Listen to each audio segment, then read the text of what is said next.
think of a random logo out in the world, any of them really. I have a feeling something like this came to mind. A roughly square format icon with simple shapes and colors that usually is clearly identifiable even without full words of text on it, right? So why aren't VTuber logos like this? Before I show you any, can you think of, in full detail, the logo of a VTuber?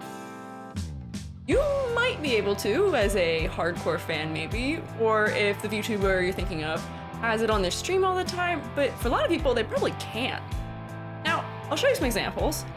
You take most VTubers logos, and I'll use some corporate ones for example. They tend to be a VTuber's full name with some elements collaged in front or behind it that relate to their design, usually with a white border around the edge so it can be placed on top of another image. Many of them also include their name in kanji or hiragana, even if they aren't Japanese VTuber or don't speak Japanese. Think for a second.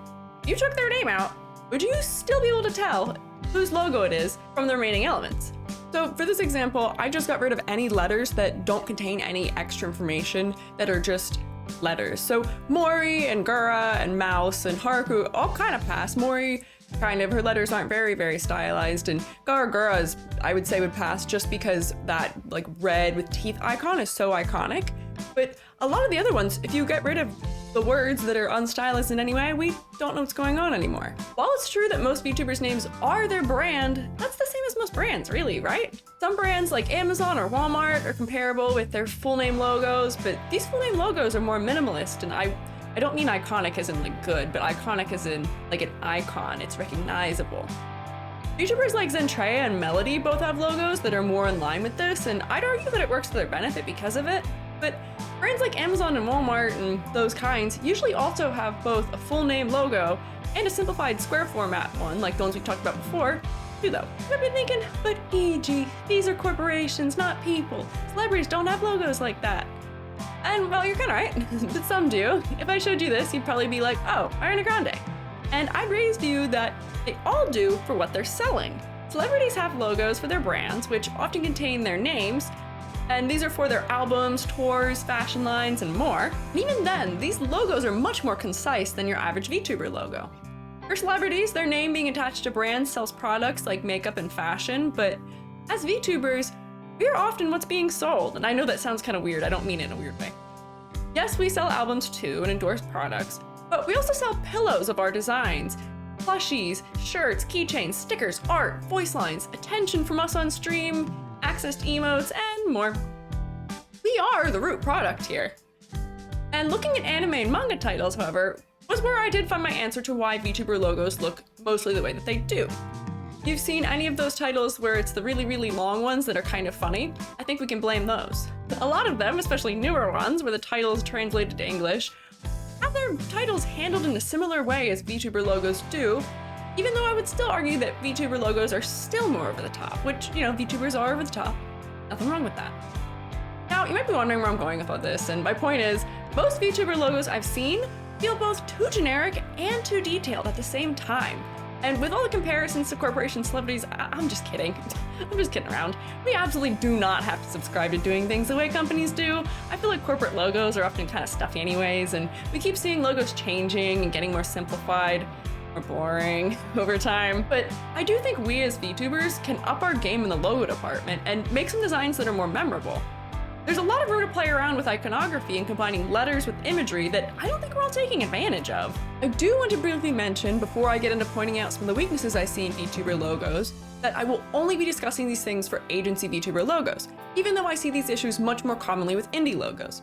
It would be incredibly rude of me to be voicing unsolicited critiques to individuals who don't have access to the resources of an agency and often are making their assets on their own or commissioning something affordable within their budget. So with this in mind, I will be pointing out some indie VTuber logos that are working well, because there are some of them too. And I will be providing some ideas on how logos as a whole can maybe be improved. The agency VTuber logos aren't always the best examples of the issues I see, but stick with me here, okay? First, I think a lot of VTuber logos are too complicated, especially when it comes to the lettering. Cursive scripts, different colors for every letter, and even multiple colors in one letter are common things I've seen in logos, and there's even a ton of tutorials telling people to do these exact things in VTuber logos. So I guess it's not strange that I'm seeing a lot of it. Each of these things on their own aren't bad, but I'd urge that in a logo, a lot of the times less is more. Perhaps pick one of those elements, and be creative about how it can be incorporated into your logo. False ID's logo by Narcy is a very good example of this, where because only 2 letters are changed, it doesn't create an overwhelming effect, the logo is still legible from a distance, and the nice little scan line thing happening in the eye inside of the TV screen head is a creative way of implementing it. But at this point, these traits tend to make logos feel somewhat generic, because so many people are using them. On top of complicated lettering, the whole collaged aspect of many logos doesn't necessarily help either. Images that are placed on top of or behind the lettering don't usually create as unified of a look as combining the imagery with the lettering itself can. These collaged elements are often too detailed too. Combining letters with cat ears or flowers and more, I'd argue, is on the right track. But I feel like we can push this idea even further. The collaged aspect of many VTuber logos also prevents many of them from having a strong silhouette. You probably hear more about silhouettes in relation to character design, but it's important in all forms of design too. If you filled most VTuber logos with black to see what their silhouette is, you'd end up with a bunch of lumpy, amorphous blobs. Sometimes with an ear or a tail or a wing sticking up a little, but still not enough to identify who the logo's for. Now, in some ways, this is an unfair assessment of logos. Only taking positive and negative space into account does not account for logos that are very successful because they also include a middle value. But this is still something that's good to keep in mind. OB Katy Cat's logo design, which was partially made by themselves and also by Anubis Gaming, I think is a really good example of strong silhouette design, because if we take this logo, turn it all the way to black, it still holds up just as well. I think this is also a really unique logo in terms of VTubing, because it's very simplified and a lot more abstract than a lot that we see, but I think that works to its benefit. All of this over-complexity and wacky silhouetting leads to many logos failing a test they absolutely should pass, which is the downscaling test. If you shrink a logo down until it's very small, or look at it from a distance, it should still be legible, and you should still be able to identify what the logo depicts. I know you all know what this is, because it's what you do for your emotes. That's why they work in Twitch, is because they work big and small.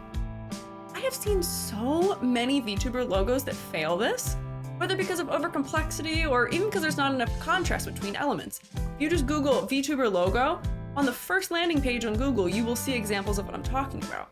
Usually, this contrast issue has to do with the colors in the logo too. It's not just about placement or any of those other things. And while colors in the logo should reflect your VTuber's color palette, it's important to make sure all the colors stand out enough from each other too. To test this, try putting a black and white filter on your logo, and if it leaves you with all gray tones or all tones that are really similar, then it needs changing. There's not enough contrast. Lighten or darken some colors as needed, and try using the 60-30-10 rule of color proportioning to make sure there is good hierarchy of color importance present. But here's what the process of making my logo looked like for me. First, I tried going about the usual full name collage on an image that represents U-root, and I'm almost too embarrassed to show it. It just looks bad. In part because it isn't super neat, but I don't love Illustrator, but also because the line art is strange and the visual harmony is just like poor. So I went back to the drawing board, and at this point, I think I probably made the first right decision here in the process, which was doing more research. I really only looked at VTuber logos up to this point, and then I remembered, oh, there's like a whole wide world of logos out there, and don't limit yourself to what your research is. So I searched for screen printing, ink, and mushroom logos to get some inspiration. Inspiration in mind, I experimented with different ways of combining my theme of mushrooms and ink with my name before finally settling on one. And that's when I realized most of the things I was explaining earlier with complexity and silhouette. When you go to design your own logo, try isolating 1 or 2 elements of your character design that are important to it, and play around to see how you can combine those things with letters or symbols. I would also suggest giving yourself options and not settling on your first idea. First ideas are rarely the best one. I ended up going through a bunch and deciding on one that I felt had the best silhouette, and the one that wasn't as phallic. So that even when it's zoomed way out or in black and white, it still reads clearly. I did end up going for the whole different color in each letter thing, but because I only have 3 letters and 4 colors in total, it doesn't feel overwhelming. Maybe I have an unfair advantage here, but it does work in this case. Because I'm a screen printer, I also added a halftone to my logo to fit my theme. It does provide some fun detail and variation, it's not distracting, and it just kind of dissolves away at a distance, so it's not really causing any problems. Now, having said all of this, I'm not perfect, neither is my logo, and I am many things, but a graphic designer is not one of them. Or I did try and keep all these things in mind when I was designing mine, and I do really think it helped. Is it still probably a tad generic? Yeah, but it's also got some strengths too. If you are a graphic designer and have critiques of my logo or other feedback on how VTuber logos could be improved, I'm all ears. Absolutely leave me a comment on it. If you've already designed a logo and would like some feedback on it, I'm also happy to pitch in my 2 cents. And if a logo critique seems like something a lot of people are interested in, maybe I can make a video on it. Do let me know. I may also make a more like actual making a logo walkthrough type video in the future. We'll see. But anyways, I hope this all got some wheels turning for you, and if there's any other VTubing or art related topics you'd like me to discuss, leave me a comment below.